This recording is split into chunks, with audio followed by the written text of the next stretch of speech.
Alain. Salut. J'espère que tu vas bien. Ouais, là, ça fait déjà 8 jours aujourd'hui que je suis ici. 8 jours, d'accord. 8 jours, donc on est passé par des phases de repérage, Oui, puisqu'il y avait une ascension qui était prévue. d'accord. Et puis j'ai grimpé mercredi, donc 3 jours en arrière, D'accord. À la Défense. à la Défense. Donc présente-toi pour ceux et celles justement qui ne te connaissent pas encore. Alors pour ceux qui ne me connaissent pas, la première chose à dire, c'est le grimpeur français qui grimpe des gratte-ciel à main nue, Ouais. et qui a été arrêté à peu près partout aux quatre coins du monde. Donc ça, les gens s'en rappellent. Un mec qu'on voit régulièrement menotté à New York, en Chine ou au Japon, et puis qui a priori a quand même une image d'homme sympathique et Oui. libre, même avec les médailles. Donc à main nue, sans fil, rien. C'est- Voilà, disons que moi j'ai simplement fait que continuer ce que je faisais déjà auparavant en falaise et en montagne, D'accord. c'est-à-dire je grimpais en solitaire, Ok. sans rien du tout, sans corde, sans matériel. Et puis un jour, j'ai eu cette demande commerciale d'un fabricant de montres D'accord. qui souhaitait faire un documentaire sur ma vie. Et puis leur idée, c'est de grimper des gratte-ciel. D'accord. Donc, j'ai embrayé là-dessus, ça m'a plu. C'est pas que je sois vraiment opportuniste, mais du coup, j'ai rapidement compris que ça pouvait également devenir un métier. Et puis, c'est toujours mon métier. À partager au monde aussi ce que tu fais. Alors, voilà, ce que je ne savais pas au départ, c'est qu'il y aura un tel engouement planétaire par rapport à ce que je fais. Et ça, c'est aussi la récompense. C'est-à-dire, c'est pas simplement me faire plaisir et m'apporter seulement à moi-même, mais en définitive, j'apporte beaucoup de choses à beaucoup de gens. Ouais. Est-ce que tu as le vertige? Alors, Justement, Vertige, quand tu ça montes c'est une autre histoire. Ouais. C'est vieux, hein, ça date de 82. J'ai chuté plusieurs fois en fait. D'accord. En 81, deux fois en 82 sur la tête, avec des traumas crâniens très graves, Ok. du coma. Et puis en arrière de tout ça, j'ai commencé à développer des problèmes de vertige giratoire. Et puis finalement, on a diagnostiqué grâce à l'IRM que j'avais un problème d'oreille interne. D'accord. Donc, mais au jour d'aujourd'hui, c'est vrai que la médecine propose pas grand-chose pour les gens atteints de vertige. Donc, moi personnellement, j'avais pas réellement envie de changer mon mode de vie. Je m'étais déjà suffisamment battu après mes cartons pour recommencer.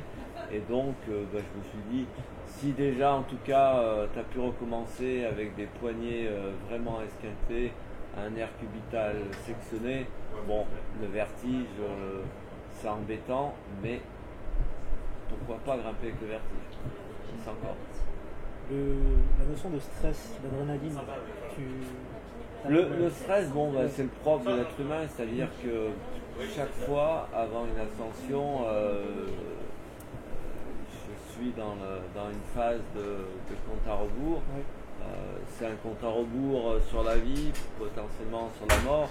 Donc il y a tout un tas de phénomènes physiologiques qui interviennent, comme par exemple il y a 3 jours en arrière, dans ma chambre il faisait 27 degrés et j'avais les mains qui étaient complètement froides.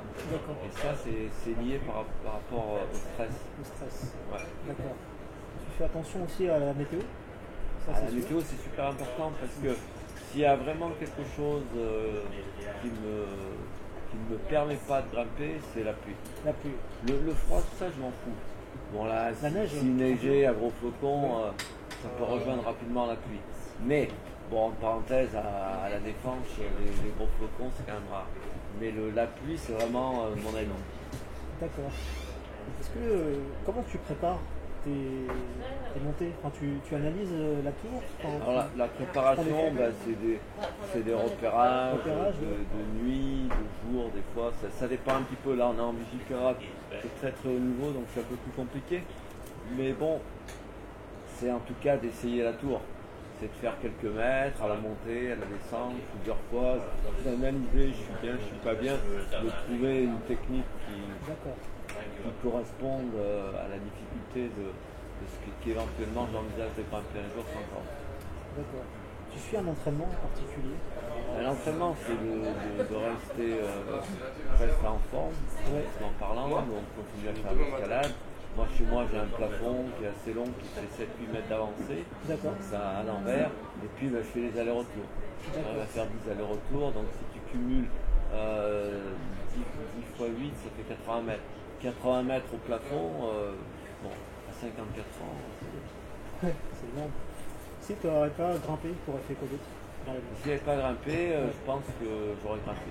D'accord. En gros, en fait c'est facile à expliquer parce que tout simplement j'ai eu des accidents, j'en ai eu 7, j'ai été condamné par les médecins de nombreuses fois.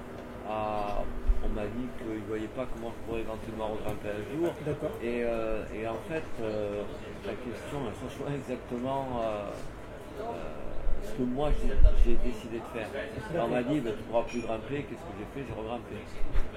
Donc tu t'abandonnes pas, quoi. Voilà, c'est bon, c'est de la façon dont je fonctionne en fait. D'accord. Mon mode de pensée, ma philosophie, si c'est une philosophie, on s'en fout, mais bon, c'est comme ça que moi je vois la vie. Puis j'ai pas envie de me forcer, je fais des trucs qui me plaisent. Exactement.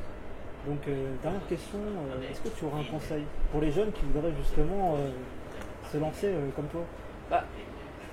Il n'y a pas beaucoup de conseils.